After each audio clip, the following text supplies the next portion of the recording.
Hola, estamos en Ciudades Contrastados, un programa del Instituto de Estudios Urbanos de la Universidad Nacional de Colombia y de la Unidad de Medios de Comunicación Unimedios. Nos encontramos hoy con Leticia Sigolo, profesora de la Universidad de San Judas en Sao Paulo y miembro del Laboratorio de Habitación de la Universidad de Sao Paulo. Leticia, muchas gracias por estar con nosotros. Mucho gusto, es un placer estar acá. Yo pienso, perdóname, pero voy a hablar en portugués. No, muy interesante que hables en portugués. Quiero comenzar contigo preguntándote cómo es el mundo urbano en Brasil. O mundo urbano, ele é muito multifacetado, né? Enfim, a gente tem realidades muito díspares, né, no território brasileiro, até porque temos um território bastante desigual, né, regionalmente, e também temos grandes metrópoles, né?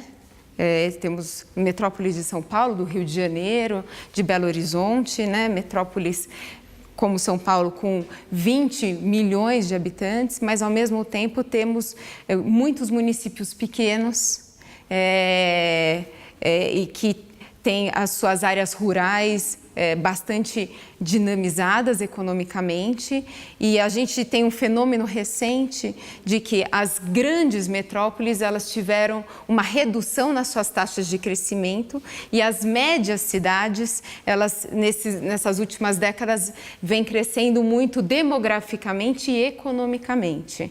Então, que colocam desafios aí para se repensar a questão das estruturas político-administrativas e de gestão desse território.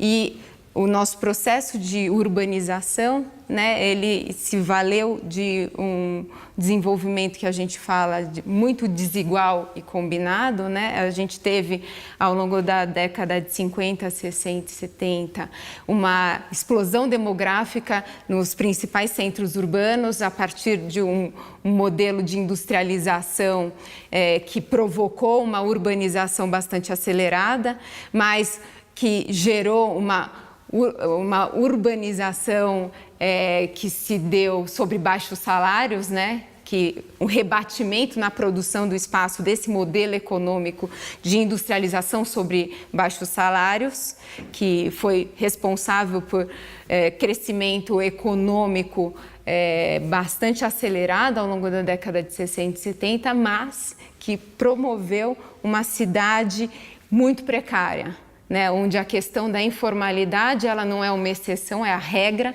da ocupação do nosso território, e que colocam desafios aí muito sérios para a gestão urbana, né, para os governos urbanos, de como enfrentar essas precariedades.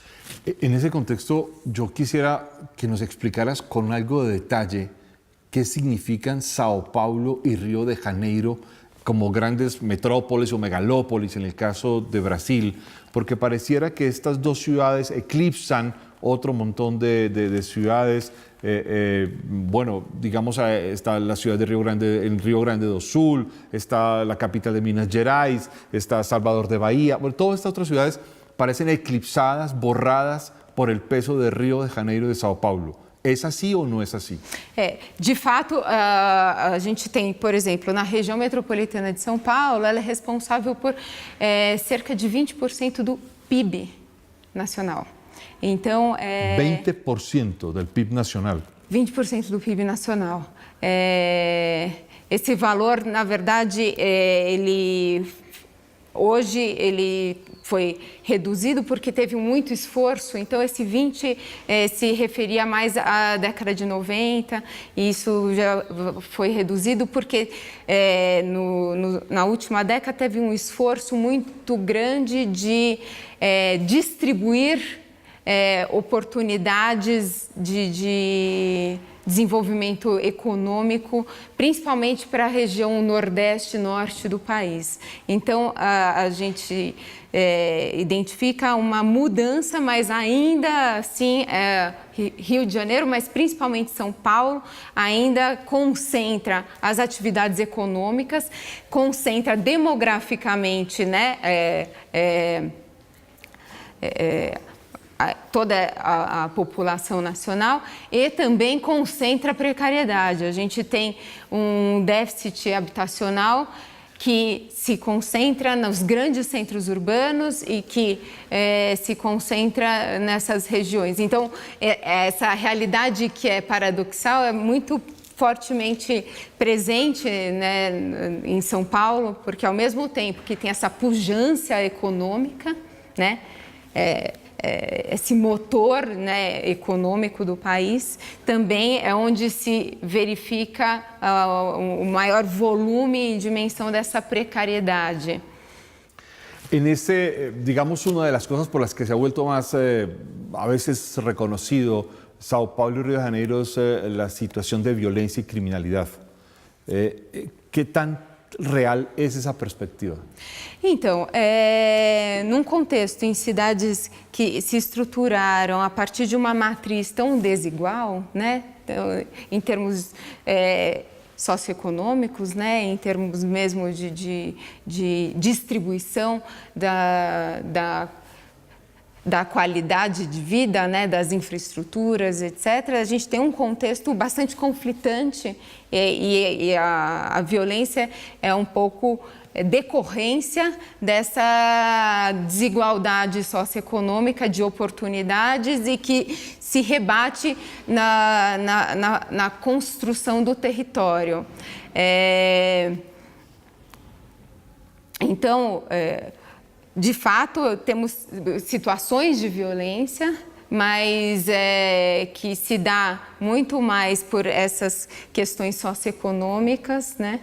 E porque a gente tem algumas áreas muito fortemente delimitadas de concentração, tanto de investimentos públicos e privados, de infraestrutura de transporte, etc., que está circundada por um contexto de tamanha precariedade e que isso coloca uma situação bastante conflitante. ¿Hay en el contexto de Brasil una idea, una noción de gobierno urbano, una institucionalización de gobierno urbano más allá del modelo municipal? ¿Hay una elaboración mucho más fuerte? Então, a questão do governo urbano e do governo local, ela ganhou uma dimensão muito importante, principalmente durante toda uma luta, né, no processo, no contexto de redemocratização do país, né, após todo um período de regime militar, que colocava tanto movimentos sociais quanto urbanistas, os pensadores da cidade, né, que atuam na cidade, colocava a necessidade de uma descentralização nas tomadas de decisão sobre os investimentos, sobre o orçamento, sobre as ações e as políticas de desenvolvimento urbano. Então, foi uma luta e que isso foi contemplado na Constituição de 88, que sim coloca o município como um ente federativo responsável pelo planejamento e pela gestão do seu território. E coloca também a necessidade de gestões democráticas ou de processos democráticos de discussão ampla para as decisões sobre o destino dos orçamentos municipais. Então, a partir desse momento, os governos locais, os municípios, assumem uma competência muito grande com relação à condução do seu território, né? Tanto na promoção das políticas habitacionais, quanto na distribuição da infraestrutura, mas, ao mesmo tempo, a gente tem municípios com capacidade institucional bastante consistente e consolidada, né, principalmente São Paulo, mas a grande maioria, né, a gente tem 88% dos municípios no Brasil que não tem uma capacidade e nem uma base tributária para assumir as competências que lhes foram designadas com a Constituição e são bastante fragilizados. Então, quisiera preguntarte ahí, qué pena que te interrumpa, por un caso que me parece particular frente a Río de Janeiro, Sao Paulo, que es el caso de Belo Horizonte. Y la elaboración, la creación de una estructura metropolitana y de participación en Belo Horizonte. ¿Qué tan diferente es Belo Horizonte a lo que pasa en Río de Janeiro o en Sao Paulo? Então, o Belo Horizonte foi construindo um processo e avançou, mas hoje é uma grande referência com relação à governança metropolitana, né? Nesse contexto em que as estratégias de reprodução do capital, ela não se limita aos limites político-administrativos dos governos locais, né? E que a gente vê, inclusive, tal como tem acontecido em outras cidades latino-americanas, como México, Chile, etc., né? Esse avanço dessa produção habitacional, né, como motor da economia, a gente percebe que as estratégias de reprodução desse capital na produção habitacional, ela não se limita a esses recortes arbitrários e artificiais com relação às dinâmicas econômicas, às dinâmicas demográficas que acontecem no território e Belo Horizonte se adiantou a esse processo, a essa leitura, se organizou, inclusive, o corpo científico e pensante na academia, que trouxe e tem levado muito fortemente essa pauta de se repensar a questão da governança interfederativa, e a questão da estruturação da região metropolitana de Belo Horizonte.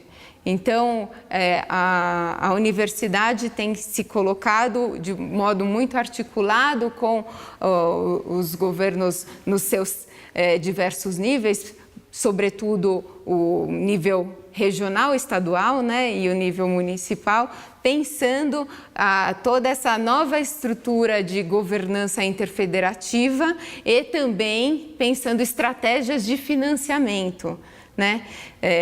Porque o que acontece? A gente tem situações dentro de uma região metropolitana, como Belo Horizonte, mas como em São Paulo, muito assimétricas em termos de base tributária e capacidade de arrecadação, atividade e dinamização econômica. Então, por exemplo, na região metropolitana de São Paulo, a gente tem o município de São Paulo, com 12 milhões de habitantes, e que tem toda uma dinâmica econômica e uma base tributária muito importante, e a gente tem pequenos municípios com menos de 20 mil habitantes que não têm capacidade nenhuma de arrecadação própria, não tem atividade econômica e é absolutamente refém de repasses de recursos do governo federal. Pero esos pequeños municipios están a la sombra. Absolutamente na sombra. Inclusive, isso gera todo um movimento pendular, a questão da mobilidade urbana. Por quê?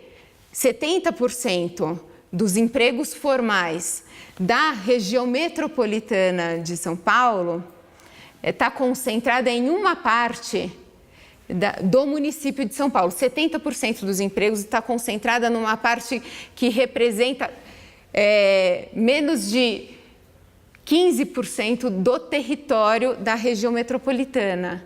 E isso provoca um deslocamento diário entre casa, trabalho, que sobrecarrega toda a estrutura de mobilidade urbana metropolitana, que já é bastante precária. Pero allí tenemos el mismo problema que hay en el resto de América Latina y en otras partes del mundo. No hay un modelo de gobierno que resuelva o gestione, un modelo de gobierno central que resuelva o gestione lo metropolitano. Es decir, existe la misma ambigüedad.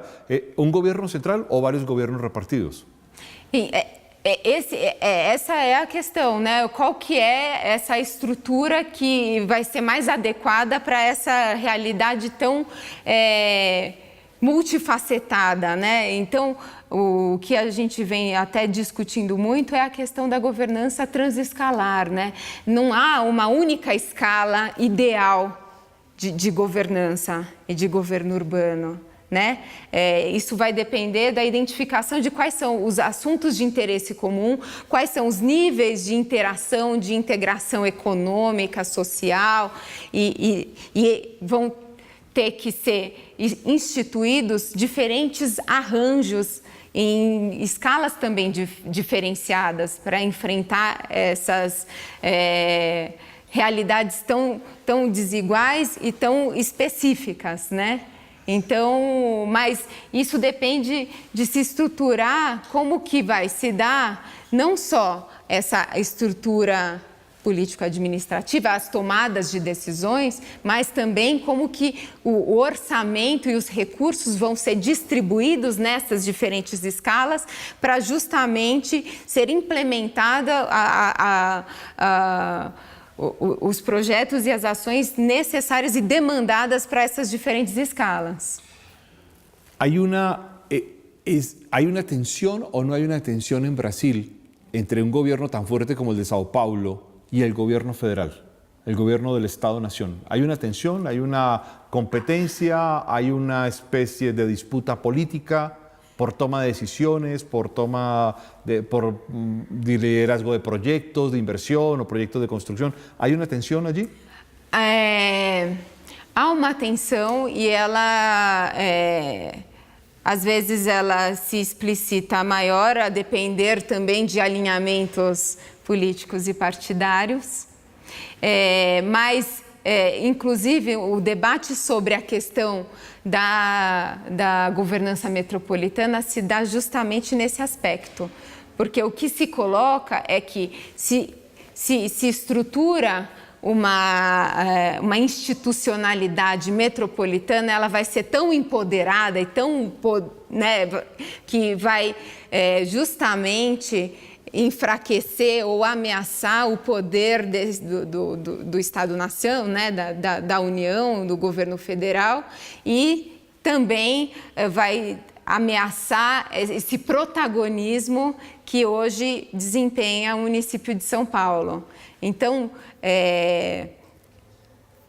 a gente avalia que o avanço, né, essa dificuldade em se avançar nessa discussão sobre a governança metropolitana, né, a questão metropolitana, se dá também por esse aspecto de isso mexer nessa estrutura de poder, uma vez que as regiões metropolitanas, elas têm muita importância econômica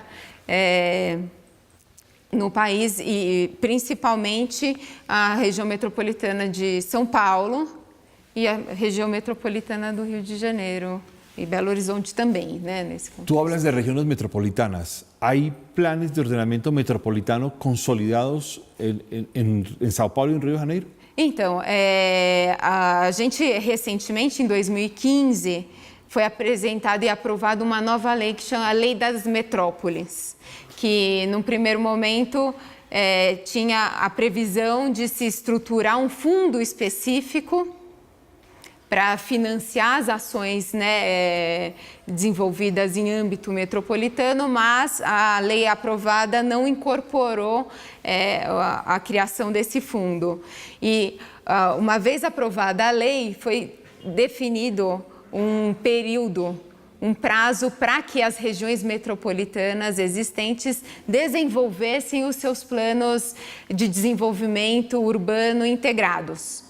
Então, neste momento, porque o prazo se encerra no próximo ano, enfim, foi aprovado em 2015 e foi estabelecido um prazo, se eu não me engano, se aprobó la ley, anos. pero los planes no se han hecho o los planes están en elaboración? Então, estão em elaboração. Quem está bastante avançado no desenvolvimento do seu plano metropolitano é a região metropolitana de Belo Horizonte.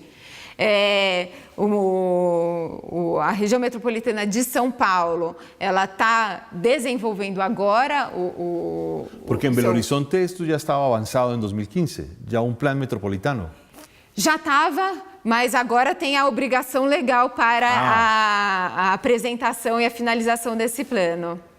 Eles já estavam justamente porque já tinham identificado a necessidade de se estruturar um planejamento nessa escala. Né, pensar macrozonas, pensar a questão da mobilidade nessa escala metropolitana, pensar o enfrentamento da precariedade habitacional uma vez que a produção habitacional ela não segue esses limites político-administrativos, também na escala metropolitana, pensar a questão ambiental, a questão dos resíduos sólidos, a questão da própria infraestrutura, né, dos recursos hídricos, né, as bacias hidrográficas, né, elas também não se restringem aos limites, né, locais. Então, essa já era uma pauta que eles... Também São Paulo já trazia muito fortemente, principalmente na academia, mas que agora tem esse reforço legal que obriga o desenvolvimento desses planos. Então, neste momento, essa discussão está em pauta, é uma agenda que foi colocada com a aprovação da lei que obriga o desenvolvimento desses planos. Uma pauta que já existia, mas que agora tem esse respaldo legal para ser levada a cabo. Quisiera preguntarte en ese contexto por otras dos ciudades, por Porto Alegre y por Salvador de Bahía. ¿Se conectan con las dinámicas de Sao Paulo, Río de Janeiro, Belo Horizonte o están completamente en otra situación? São centralidades regionais. Em termos econômicos, com menos pujança que essas regiões do Sudeste, né? Da região Sudeste. Porto Alegre, em termos de avanços na política urbana, foi pioneiro em muitos dos instrumentos, né? Na discussão da descentralização e mesmo na discussão de instrumentos de captura de mais-valia. Porto Alegre foi bastante... pioneiro, de fato. Na discussão da descentralização, Porto Alegre trouxe um instrumento que mundialmente depois, inclusive, foi reproduzido em muitos lugares, que é a questão do orçamento participativo. Então, avançou não só na descentralização administrativa, mas na descentralização fiscal e na questão das decisões sobre o destino do orçamento construída de forma bastante democrática, né, e de forma bastante participativa. E a Bahia tem uma importância. Bahia, inclusive, foi capital, né, do país, tem uma questão bastante importante, mas tem uma importância mais regional. En el caso de Porto Alegre es evidente que Ayamel lidera, digamos, como unas industrias regionales, hay un ferrocarril que va hasta Sao Leopoldo y integra todo el sur y se vuelve una frontera urbana muy importante. En Salvador de Bahía pasa más o menos lo mismo. Ahí habría un elemento interesante, que hay unas centralidades urbanas también entre Sao Paulo y Río de Janeiro que las distancian del resto como de una segunda categoría de ciudades. Uma segunda categoría. O sea, habría como unas ciudades primeras que serían Sao Paulo y Río de Janeiro y luego vendrían ciudades como Belo Horizonte, Porto Alegre, Salvador de Bahía y luego vendrían los pequeños municipios. Poderia ser assim? Eu acho que explica bastante essa forma mais hierarquizada de organização e de importância das cidades. Não sei se eu entendi muito bem o que você está colocando. Sí, habría una jerarquía de ciudades. Hay una jerarquía de ciudades, una jerarquía de órdenes urbanos y eso también les da una jerarquía política. Há uma hierarquia política muito fortemente colocada. Politicamente, São Paulo e Rio, historicamente, vem estabelecendo as regras aí das decisões políticas no país. Mas há também, no estado da Bahia, mas ali... em Porto Alegre, politicamente, lideranças fortes que também têm um papel estratégico na política nacional. Pues Leticia, muchísimas gracias por haber estado con nosotros en Ciudades contra Estados.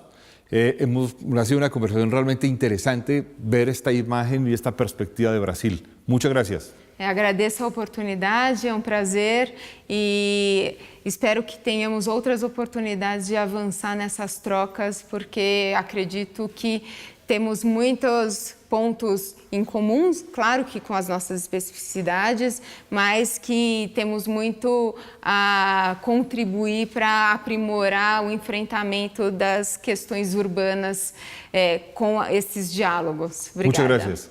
Los esperamos en una próxima emisión de Ciudades contra Estados.